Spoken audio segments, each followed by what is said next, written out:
जरूर फिल्म है। एक गाना एक बाद आप सबके बीच बहुत सारे कलाकार बने, सब लोग आई। आप फिर से हम 11 बजे के करीब फिर आए, ठीक है?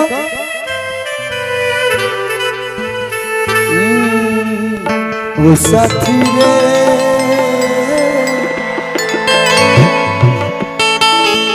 तेरे बिना भी थोड़ा भोकल उठाइए भैया।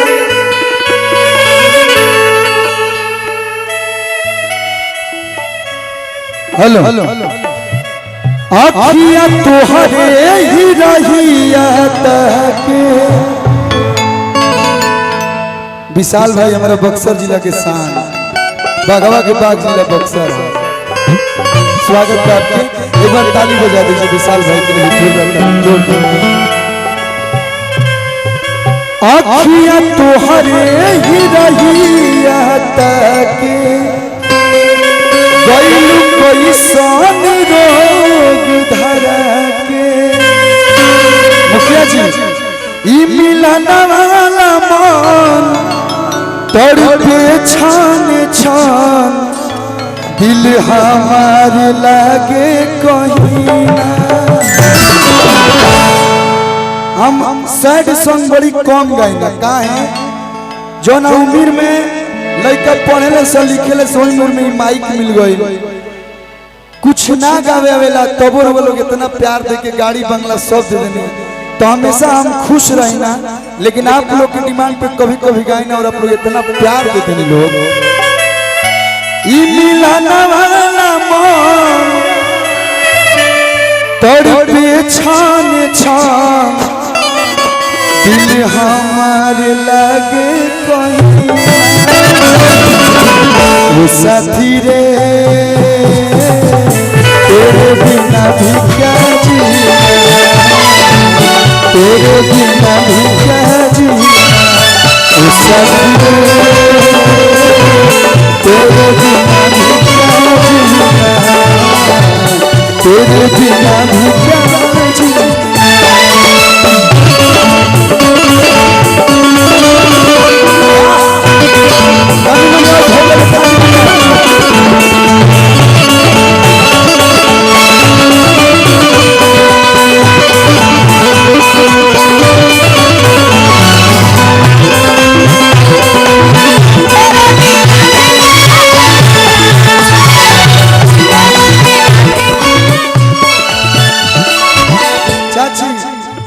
एक लाइन हम बोलल चाहते हैं, देखिए रउआ सामने तो कतनो हमनी के बढ़िया गाइब सो, लेकिन लागे कि हम गलते गाओ।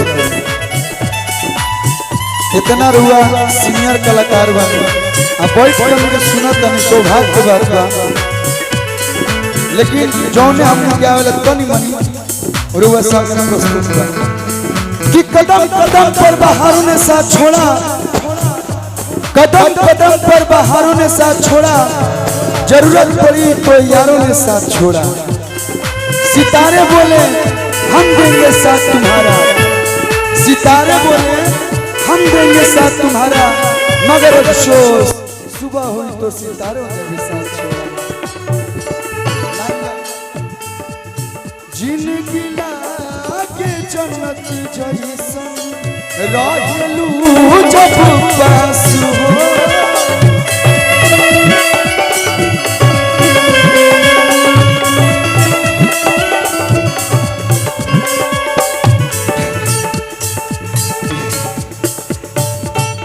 मालिक हाईली मत कोरस करी, ये वही खातिर करते रही। जिंदगी लागे जन्नत जैसन रहलू जब पास हो, बतिये से जुड़ाला जियरा भरल बा इतना मिठास हो।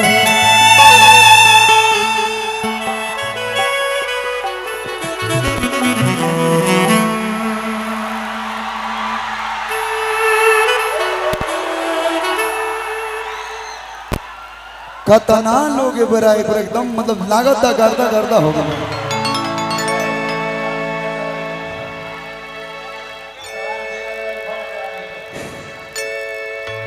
जब न आवेलू नजर हमके लागेला डर दूर कलू से जई कहीं ना जे तालो के पसंद बा ओकरा खातिर एक लाइन गा दे लोग अमृत देखा के ओ साथी रे बाप रे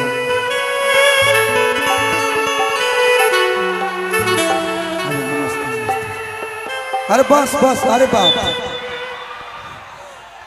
बियाह जल्दी हो गइल बा हमहू ज्यादा बड़ ना होई त एक लाइन लोग खातिर सुना दीगा नथिया अरे नथिया अरे नथिया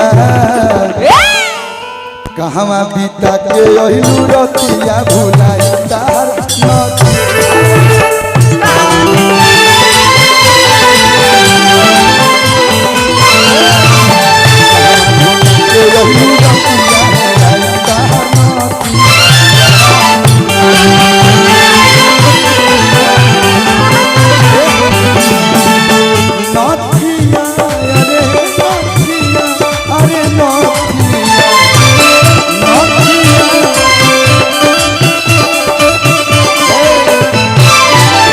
भाई हमारे वही गाना सुने ला जब आई ना तब लेकिन हमसे भी अच्छा तुम गाते हो भाई माइक दे हम माइक एक लाइन